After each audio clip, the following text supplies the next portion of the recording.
একটা সময় ছিল যখন একটা মেয়ে তার বাবার হাত ধরে ডেলি মেলায় যেত। এখন মেলায় যায় এক দিন। মেলায় যেতে কিন্তু খুবই ভালো লাগে। ভাবলে তো কার কথা বললাম? আমার কথাই বললাম। তো দেখো, মেলাতে পৌঁছে গেছিলাম। আমাদের কন্যগড়ে বইমেলা চলছিল, গতকালই শেষ হয়েছে। তো গতকাল আমি পৌঁছে গেছিলাম বইমেলায়, বীভৎস পরিমাণে ভিড় ছিল।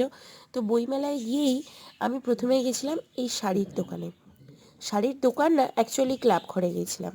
কারণ এখানে শাড়িটা হচ্ছে সেল হয়, মা শকুন্তলার শাড়ি সেল হয়। সেই মা শকুন্তলার শাড়ি আমরা নিই কন্যগড়বাসীরা। কারণ কন্যগড়বাসীদের কাছে মা শকুন্তলার শাড়ি খুবই পবিত্র। আর মা শকুন্তলা কে ভাবছো তো? মা শকুন্তলা হলো কন্যগড়ের জাগ্রত মা। বৈশাখ মাসে পুজো হয়। অবশ্যই তোমাদেরকে আমি ডেট জানাবো, তোমরা সকলে পারলে দেখতে এসো। মা খুবই জাগ্রত, মাকে যা চাইবে অবশ্যই তাই পাওয়া যায়। তারপর চলে গেছিলাম নাগরদোলার কাছে। ভাবলাম নাগরদোলা চড়বো, কিন্তু ভিড়ের জন্য নাগরদোলা কিন্তু চড়তে পারলাম না। আদিকেও চড়াতে পারলাম না, কারণ কিভাবে কি চড়াবো সেটা বুঝতে পারলাম না, আর খুবই ভিড় ছিল। তারপর এই নাগরদোলাটা দেখলাম খুবই ফাঁকা, কেউই চাপছে না। কেন যে চাপছে না আমি বুঝলাম না। তারপর আদির অনেক ভক্তদের সাথে দেখা হয়ে গেছিলো। তো সবাই তো আদিকে পেয়ে আদরে আপ্লুত হয়ে গেছে, সবাই আদর করছে।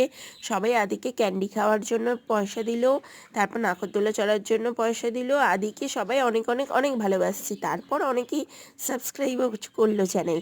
তো তোমরা শুধু এইভাবে পাশে থেকো, তোমরা এইভাবে পাশে থাকলেই খুব ভালো লাগে। এবার বলি আমার কথা, যেটা বলছিলাম, ছোটোবেলায় টিউশনি থেকে ফেরার সময় রোজ মেলায় যেতাম। আর মেলা যদি হতো কন্যগড়ে, তাহলে তো কোনো কথাই ছিল না। মানে কন্যগড়ে মেলা হলেই ডেলি মেলায় যেতাম।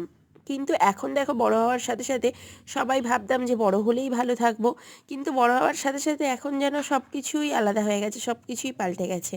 তো দেখো, সবাই কিন্তু সাবস্ক্রাইব করছে, কিন্তু পাল্টে গেলেও তো হবে না। এখন আমি আদিকে নিয়ে মেলায় যাচ্ছি। ডেলি মেলায় যাওয়া সম্ভব হয় না, কারণ মেলায় যেতে ভালো লাগলেও আদির জন্য বা বাড়িতে আরও যে কাজকর্ম আছে, সব গুড্ডু মোহন গপু সবাই আছে। তো সবাইকে ছেড়ে রোজ রোজ মেলায় যাওয়া একদমই সম্ভব না। ডেলি কিন্তু লাইভ থাকছেই, তোমরা জানোই।